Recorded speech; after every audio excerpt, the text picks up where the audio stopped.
Christy, we actually just got an update from investigators. They say they've searched over 5,000 acres of land here and still no sign of Javeayah.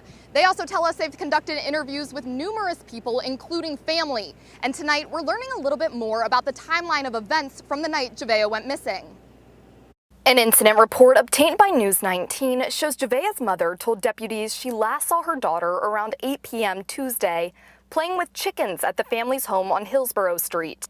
She was wearing a pink Disney shirt, shorts, pink beads in her hair, and Crocs. The report also states her father returned home around 9 p.m. after telling investigators he'd been at the laundromat for about an hour and a half. Neighbors say they still can't believe she has not been found. The police did come to my house and wake me up out my sleep, but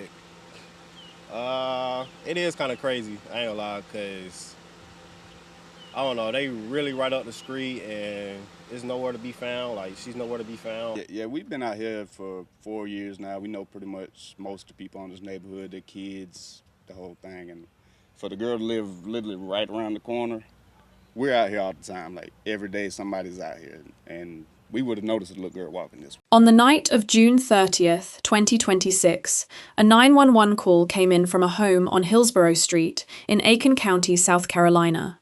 A 4-year-old girl was missing. Her name was Javeayah Harris. What followed was one of the largest search operations Aiken County had seen in years.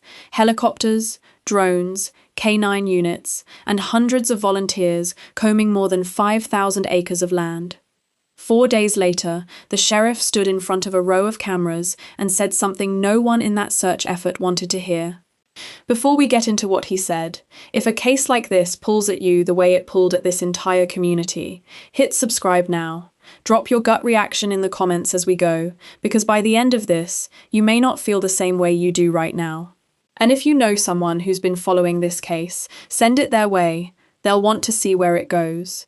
This is what's known about the case so far, according to law enforcement statements, court records, and local reporting, and what remains unanswered.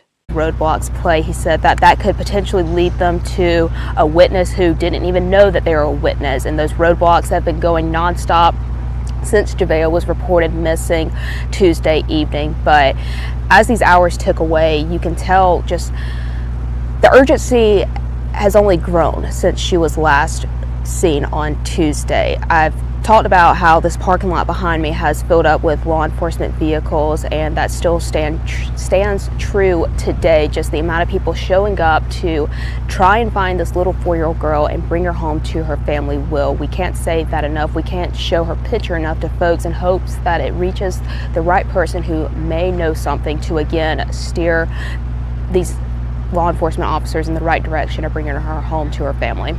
And I just want to say that I do see your guys' comments on Facebook too. We'll try to answer as much of those as we can. I know one of those was about a standoff. I believe that is referring to the one that was up in Tennessee. We've actually confirmed that has nothing to do with our situation here, so we can confirm that. Again, I know that's making rounds on social media, so the Tennessee situation, nothing to do with Javeayah Harris at all. We made sure that we checked on that. I know law enforcement was checking as well. But Sydney, talk a little bit, I mean, this is something we've been talking about the last few days. Talk about the temperature out there. What are you feeling, and then what are you seeing from some of the investigators out there too?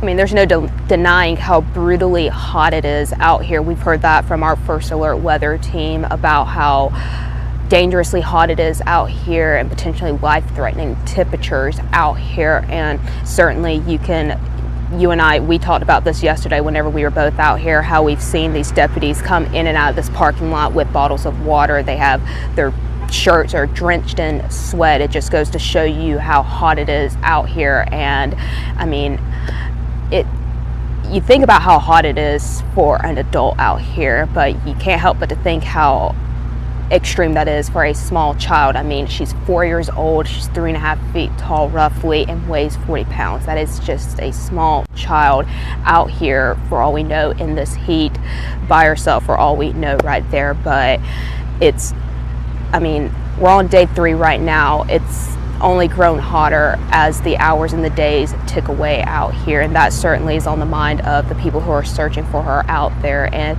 again, that's a part of why they are so urgent in scoping out the space, the nearly 3,000 acres that they have walked on, been in the sky searching for her. So that's certainly on the forefront of their minds right now with how hot it is, and heading into the weekend doesn't look like it's going to cool down anytime soon is there. So again, that just goes into the urgency and how just the response out here, and how that's in the back of there's a lot of things in the back of their minds right now, but the heat is certainly on top of mind right now. And it takes a toll not only on some of the searchers that are out there and investigators, but also you and some of the reporters that are out here trying to keep the public informed every step of the way on this. It takes a toll on the entire community when something like this. According to the Aiken County Sheriff's Office, Javeayah Harris was reported missing from her family's home near Hillsborough Street and Ridgecrest Road at approximately 8:15 p.m. on Tuesday, June 30th. Her parents, 23-year-old Johmarea Harris and 22-year-old Michilae Herring, told authorities she had been playing outside. Within hours, the case escalated well beyond a routine local search. By the next morning, the Aiken County Sheriff's Office had brought in state and federal partners, including the FBI and the South Carolina Law Enforcement Division, or SLED. Sheriff Marty Sawyer later specifically thanked local, state, and federal agencies, neighboring sheriff's offices, local police departments, emergency management officials, and volunteer fire departments for their role in the search, an indication of just how many separate agencies were coordinating at once. The scale of the physical search was extensive. By July 3rd, the third day after the report, the sheriff's office said the search had covered more than 5,000 acres of land, including drone flyovers, helicopter units, and ground searches of ditches, outbuildings, and dense brush surrounding the property.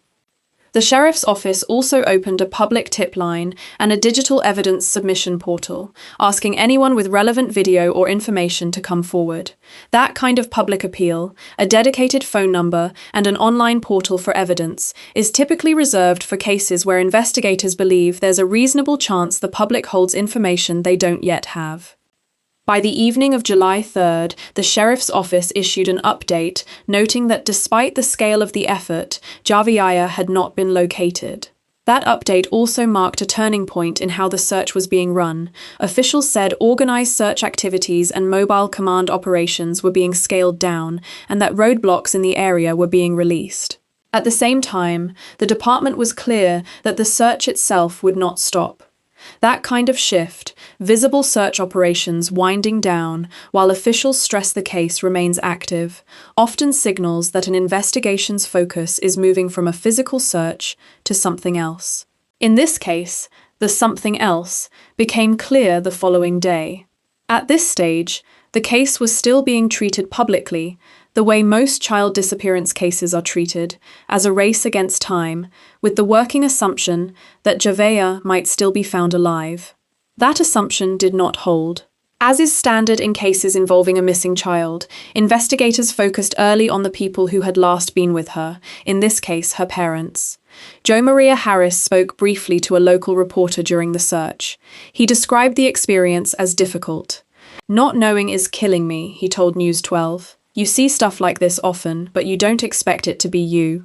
He said he had been away from the home when Javeayah was reported missing, running errands, and that he learned something was wrong only after seeing a large police presence in the area.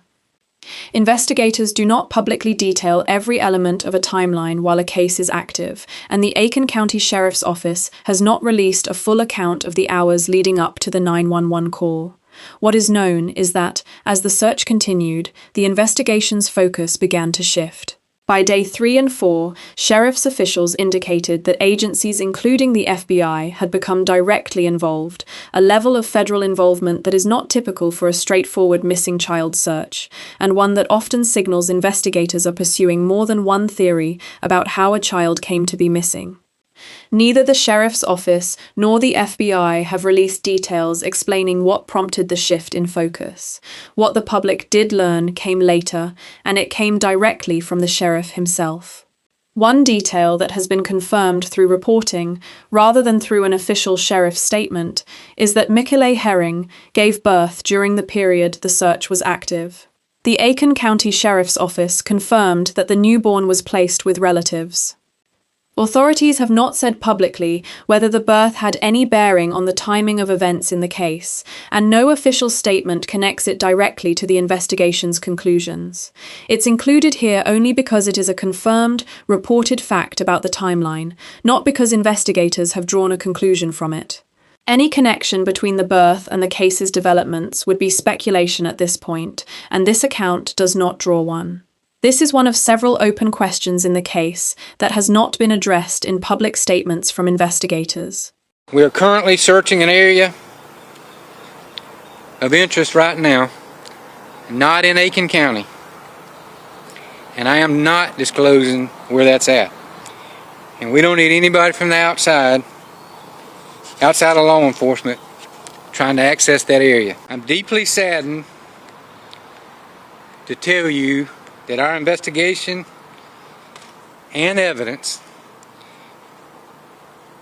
leads us to believe that 4-year-old Javeayah Harris is deceased.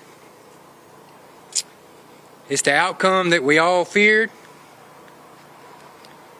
and sadly, it's the outcome that we must face. It was already too late to save Javeayah.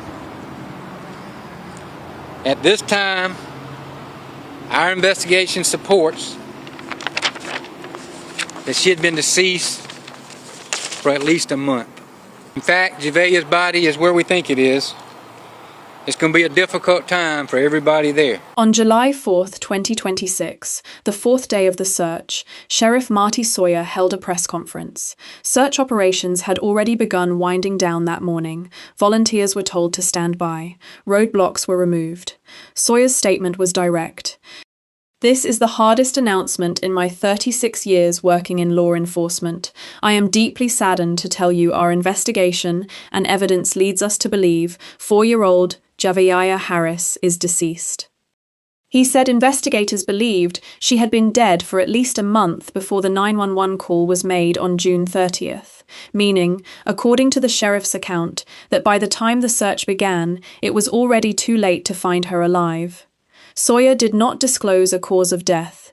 He did not disclose what evidence led investigators to this timeline.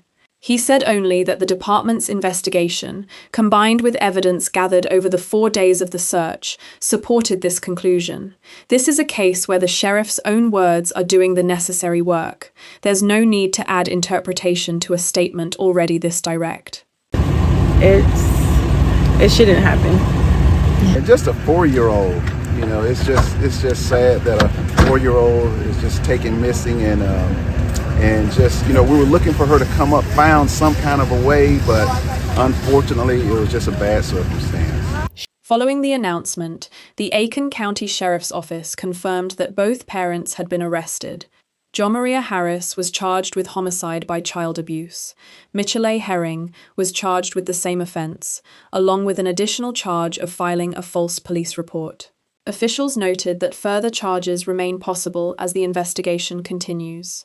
It's worth being precise about what these charges mean and what they don't mean. A charge is an accusation, not a verdict. Under the law, both individuals are presumed innocent unless and until proven guilty in court. The sheriff's office has said the investigation is ongoing and prosecutors have not yet laid out their full case publicly. Both Harris and Herring were denied bond following separate hearings. During Herring's hearing, the court noted she was employed and that her income disqualified her for a court-appointed attorney. Her initial court appearance was scheduled for September, according to court proceedings reported by Word Book. The homicide by child abuse charge in South Carolina carries a potential sentence of 20 years to life in prison. The false police report charge carries up to 5 years or a $5,000 fine. Even with the arrests, several central questions in this case remain unresolved, and it's worth naming them directly rather than filling the gaps with assumption. Cause of death. The sheriff's office has not released how Javeayah died. No weapon, method, or medical finding has been made public. Where she died. Investigators have not said whether her death occurred inside the family home, elsewhere in Aiken County, or somewhere outside the county entirely. Where her body is. As of the most recent reporting, Javeayah's body has not been recovered. Sheriff Sawyer said investigators were actively searching an area of interest outside Aiken County, but declined to specify the location, citing the sensitivity of a possible recovery operation. Some reporting, notably from the Augusta Press, has pointed to an area near a body of water in Fairfield County, South Carolina, where multiple state agencies were seen operating. This location has not been officially confirmed by the sheriff's office as the search site tied to this case. Motive. No motive has been disclosed. The sheriff's office has not indicated what investigators believe led to Javeayah's death, and speculation on this point, however understandable, isn't something this account is in a position to fill in. The sheriff's office has said additional charges may be filed as evidence develops, and that the recovery effort continues alongside the criminal case. As of this reporting, both parents remain in custody without bond. Michilae Herring's first court appearance was scheduled for September. The search for Javeayah's remains was described by the sheriff's office as active and ongoing, involving state and local agencies working outside Aiken County. The sheriff's office has asked the public and media to avoid the search area, citing both the difficulty of the recovery work and respect for the family during an active investigation. Sheriff Sawyer specifically noted that the department had been in contact with Javeayah's extended family and asked that their privacy be respected. This case is still developing. The charges filed against Johmarea Harris and Michilae Herring will be tested in court, where the burden will be on prosecutors to prove what happened. What's confirmed right now is limited. A child is dead, her parents have been charged in connection with her death, and the search to recover her remains continues. If new information is released, a cause of death, additional charges, or updates from the search, it will likely come directly from the Aiken County Sheriff's Office or through court filings as the case moves forward.